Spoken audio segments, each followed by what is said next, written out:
Job was to leave the game better than I came into it. You think Cheryl Miller is resentful for me that I had a league to play in? No, she's being the mentor that she is, and she's supporting and loving and sitting courtside cheering on Juju Watkins. And I'm doing the same for Caitlin Clark and all the women in the WNBA. Candace Parker, the iconic three-time WNBA champion and one of the greatest to ever grace the court, just delivered a scathing critique of WNBA Commissioner Cathy Engelbert's leadership.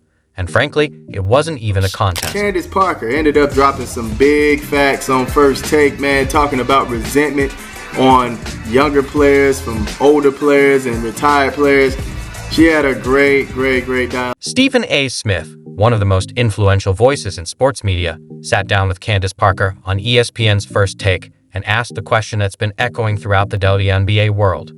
He pressed her on the growing narrative of resentment tied to Caitlin Clark's rise, and whether veteran players feel sidelined in this new chapter of women's basketball. When we look at the WNBA, whether we've speculated about resentment or whatever it is, ultimately it comes down to the fact that there were an abundance of women in the WNBA doing tremendous work on behalf of the WNBA and the game of basketball, and you just sense that folks were feeling an absence of appreciation for what they had done and what their collective contribution was to bring the WNBA to where it is now and where it evidently is going.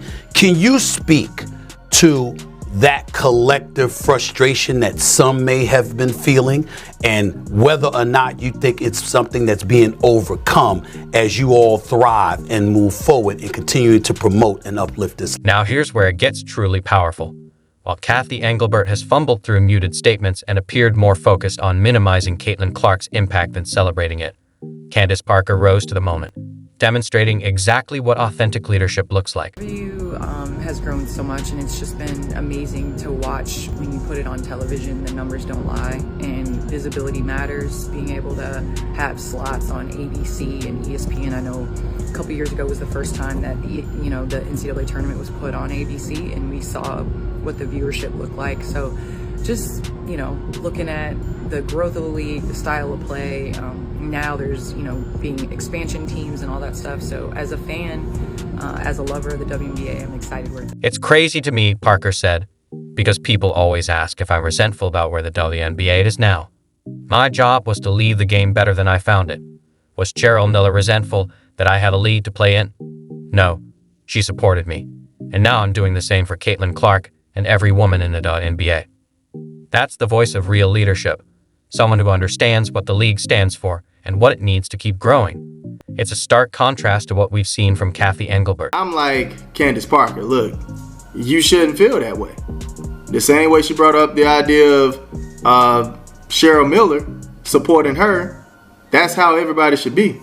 But it's more so of they want to paint the narrative that it's a white and black thing going on. And now that toxic energy is spilling over to people who don't even watch the games. So now they feel like they are a part of the league just because they know or feel like they know what's going on with the race thing. And like, cut it out. If you're enjoying this, don't forget to subscribe. Now, let's talk about Cathy Engelbert, because she's been making headlines for all the wrong reasons.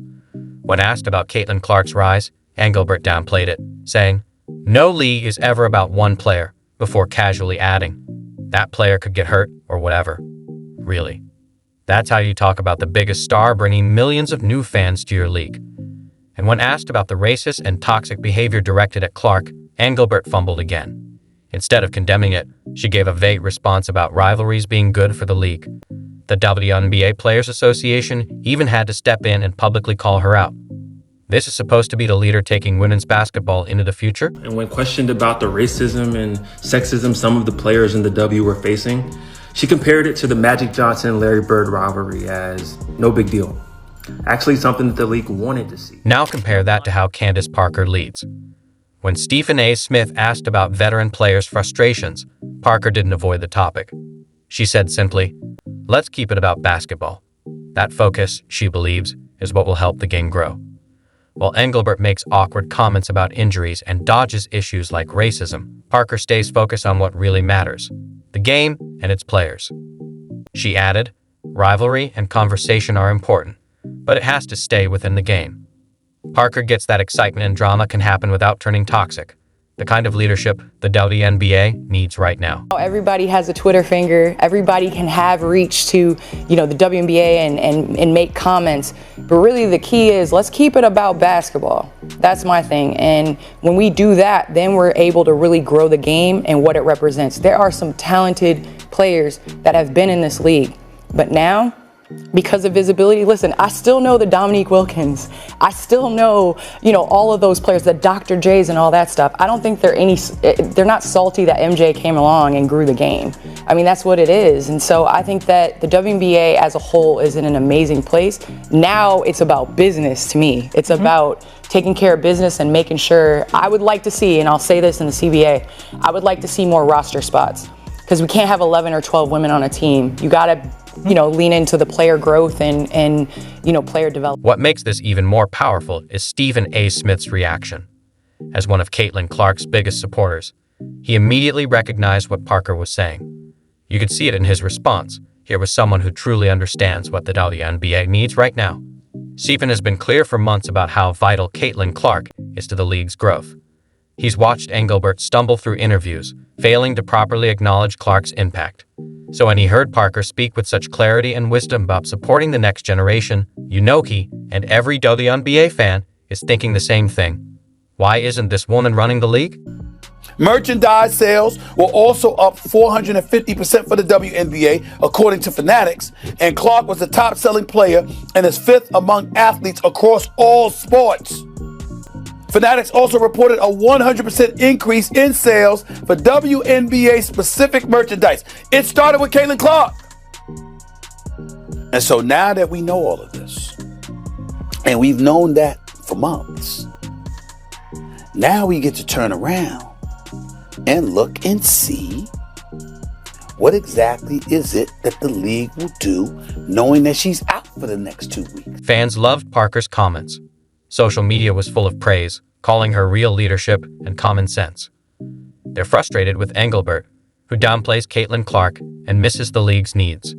Meanwhile, Parker, who retired just before Clark's rookie year, supports the new generation with wisdom and grace. One is a commissioner focused on spreading credit.